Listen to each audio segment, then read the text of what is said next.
These are some minute details and can adversely affect your result, and this can happen with you in your JEE Mains. I strongly advise all of you to watch this video a day before your JEE exam. तो अगर आपका कल exam नहीं है तो जाके ये last 3 days वाली वीडियो देखो, जिसमें मैंने बताया कि क्या करना है क्या नहीं करना, और अभी जाके अपना पढ़ो। जब आपका एग्जाम हो उससे एक दिन पहले ये वीडियो देख लेना। तो जिनका कल एग्जाम है उनकी बात कर लेते हैं। तो आपको अपने जितना पढ़ना था आप पढ़ चुके, सारे नोट्स रजिस्टर कॉपी सब बंद करके साइड कर लो। लास्ट टाइम पे एट ए टाइम लास्ट के 2 घंटे में पढ़ लूंगा, 3 घंटे में पढ़ लूंगा, नोट्स वाइज कर लूंगा, इससे कुछ नहीं होना। आपने जितना पढ़ना था आपके दिमाग में ऑलरेडी सेट हो चुका है। अब आप एक्स्ट्रा पढ़ के आप अपना एंग्जाइटी और नर्वस लेवल बढ़ाओगे, तो वो काम मत करना। अब पॉइंट इज आपको करना क्या करना आपको ये है कि सबसे पहले अपने जो जो डॉक्यूमेंट्स आपने ले जाने वो एक बैग में रख लो साइड में, और ये देख लो आपने कहाँ जाना है, कैसे जाना है, किसके साथ जाना है, कितने बजे निकलना है, ताकि आप टाइम से पहुंच सको। आई प्रेफर कि आप जितना बजे का सोच रहे हो उससे आधा घंटा और जल्दी का सोच के चलो कि आपने पहुंचना है, क्योंकि अगर आप जल्दी पहुंच जाओगे तो उसमें कोई दिक्कत वाली बात नहीं है, वहां जाके बैठ लेना। पर अगर आप लेट पहुंचोगे तो आपको एंट्री नहीं मिलेगी, ये मान के चलना। मैंने खुद ऐसे सिनेरियो देखे हुए जिसमें बच्चे लेट आ जाते हैं और फिर उनको एंट्री नहीं मिलती, वो बिल्कुल अलाउ नहीं करते हैं। वो गार्ड जो उनके वहाँ पर सेक्रेटरी होते जो भी होते वो बिल्कुल अलाउ नहीं करते, उनका प्रॉपर एक टाइम शेड्यूल होता है, इतने तक ही अलाउ करना है।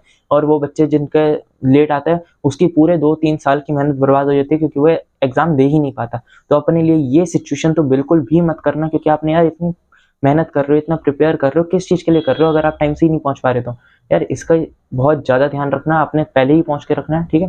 तो यार हो सकता है जहाँ आप जा रहे हो वहाँ पर ट्रैफिक मिल जाए आपको, या रोड ब्लॉकेज हो जाए, या फिर आप जो मेट्रो से जाने वाले हो तो मेट्रो डिले हो जाए। तो यार ये सारी चीज़ें अकाउंट में लेके चलना। इसलिए कह रहा हूँ मैं जल्दी निकलो। मैं भी खुद अपना पेपर के लिए अपने टाइम पे 6 बजे निकला था, क्योंकि मेरा सेंटर भी 1.5 घंटा दूर था। तो यार टाइम से ये निकलना और अपना ये देख के चलना कि सारे डॉक्यूमेंट अपना लेके जा रहे हो। ये मत करना कि वहाँ जाके डॉक्यूमेंट कुछ भूल गए, आधार कार्ड लाना भूल गए, या फिर एडमिट कार्ड ही लाना भूल गए, फिर आप सोच रहे हो क्या करना चाहिए। तो यार ये मत करना, ये बहुत बच्चे कर देते हैं। इस चीज़ का बहुत खास ध्यान रखना है कि ये सारी गलती ना हो। अब तो एक और इम्पोर्टेंट बात, जैसे बहुत सारे सेंटर में जो बड़े बड़े होते हैं उसमें 2 एंट्री पॉइंट होते हैं, गेट नंबर 1, गेट नंबर 2 बिल्कुल ऑपोजिट साइड होते हैं। तो अपना ये देख के चलना आपके को किस जगह जाना है और उसी जगह जाना। अगर आप गलत जगह जाओगे वहाँ एंट्री ही नहीं मिलेगी और फिर आप पैनिक करना शुरू हो जाओगे। तो यार ये सारी फ्रिस्किंग और ये सारे डॉक्यूमेंट वेरिफिकेशन में भी बहुत ज़्यादा टाइम लगता है, उसमें भी आप ये मान के चलना कि आपके साथ भी टाइम लग सकता है। और मैंने खुद ऐसे केसेस देखे थे कि वहाँ पर आधार कार्ड वेरीफाई करते हैं, आपका थंब इम्प्रेशन लेते हैं, आइरिस चेक करते हैं, तो वो कभी कभी सर्वर नहीं चल रहा होता, कभी उनके जो इंस्ट्रूमेंट्स है वो ख़राब होते हैं। तो वो सारी चीज़ें हो सकती है और होती है बच्चों के साथ। अगर आपका पेपर आपके जो स्टार्ट टाइम है तब तक भी स्टार्ट नहीं हो रहा है आपके डॉक्यूमेंट वेरीफाई की वजह से या कुछ भी, तो घबराओ मत, अपने इन्विजिलेटर से एक बार पूछ लो, क्योंकि आपको 3 घंटे ही मिलेंगे चाहे वो लेट शुरू करें। पर यार मुझे पता है बहुत सारे बच्चे के जितने भी बच्चों के साथ ये होता है वो सारे ही पैनिक कर जाते हैं इस सिचुएशन में कि यार 9 बज गए, 9 बजे पेपर शुरू होना था, मेरे को टाइम नहीं मिल रहा, मेरा लेट हो रहा है, होगा हो भी पाएगा नहीं हो पाएगा। तो ये सारी चीज़ें होती है, या आपको कोई नहीं बताता है, ये वही बता सकता है जिसने एक्चुअल पेपर दिया है। तो यार ये सारी चीज़ों का ध्यान रखना, ये मान के चलना कि हो सकती है। आपको 3 घंटा टाइम मिलेगा ही मिलेगा अपने पेपर का, चाहे आपका लेट शुरू हो या जब भी टाइम से शुरू हो। अगर लेट भी शुरू होगा तब भी आपको 3 घंटे ही मिलेंगे। अगर आपको नहीं मिल रहा तो आप प्रॉपर एक नोट लिख के आइए कि मेरे को 3 घंटे नहीं मिल रहा। तो यार बहुत सारे बच्चों के साथ ये भी होता है कि आपका जो कंप्यूटर है जिस पे आप अपना देख रहे हो उस पर सबसे पहले तो ये चेक कर लेना कि आपकी फ़ोटो वहाँ पर अलॉट हो चुकी है, या आपका ही डेस्क है जहाँ आपको बैठ के पेपर देना है। ये ना हो कि आपको गलत डेस्क पे जाके पेपर दे रहे हो या कुछ। अगर आपको वहाँ 5-10 मिनट या पेपर शुरू होने से पहले आपको अपनी फ़ोटो साइड में और अपना आधार वो जो एडमिट कार्ड पे नंबर होता है वो नहीं दिख रहा है, तो आप अपने इन्विजिलेटर को बताइए या जो भी स्टाफ हो। और ये भी चेक कर लेना कि आपका जो डेस्कटॉप है वो जूम इन जूम आउट तो नहीं है, या आपका माउस तो सही चल रहा है, आपका जो कीबोर्ड है वो खराब तो नहीं है, आपकी सीट जो है वो टूटी तो नहीं हुई है, कि आप अनकंफर्टेबल हो रहे हो। ये अगर कुछ भी हो रहा है तो आप अपने वो स्टाफ जो भी वहाँ पर हो उनको बताइए, वो ठीक करके देंगे।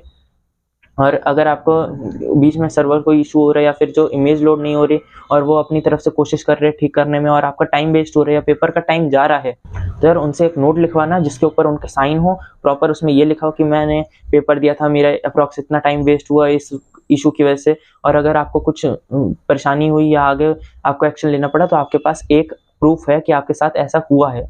बहुत सारे सिनेरियो पे पिछले साल मैंने देखा कि बहुत सारे बच्चों के साथ ऐसा हुआ और उनको फिर एक बाद में शिफ्ट में लास्ट वाली शिफ्ट में उनको दोबारा पेपर रीअटेम्प्ट करने का मौका मिला या ऐसा कुछ हुआ। ये नहीं कि आप 2 मिनट की इशू के लिए नोट लिखवा रहे हैं, नहीं, प्रॉपर आपको आधा घंटा वेस्ट हुआ है, आपका नहीं मिला आधा घंटा तब नोट लिखवाइए, या फिर आपका पेपर ही पूरा नहीं हो पा रहा है, वो इशू इतना ज़्यादा हो रहा है कि आपको पेपर ही नहीं दे पा रहे, तो वो भी नोट लिखवा लेना।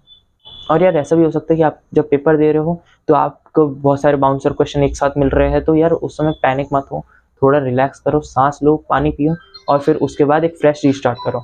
और यार आपका जो इन्विजिलेटर जो इंस्ट्रक्शन दे रहा है उसको प्रॉपरली मानना है।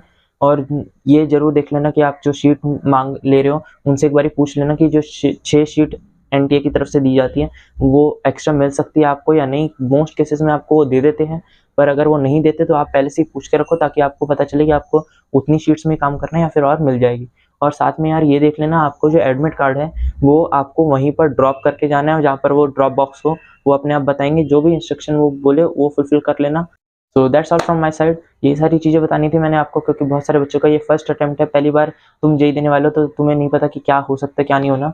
तो अपना एक्सपीरियंस लिव करना यार, पेपर तो अच्छा हो ही जाएगा, नहीं भी होगा तो हमारे पास और अटेम्प्ट भी है और भी पेपर है जिससे हम एक्सेल कर सकते हैं।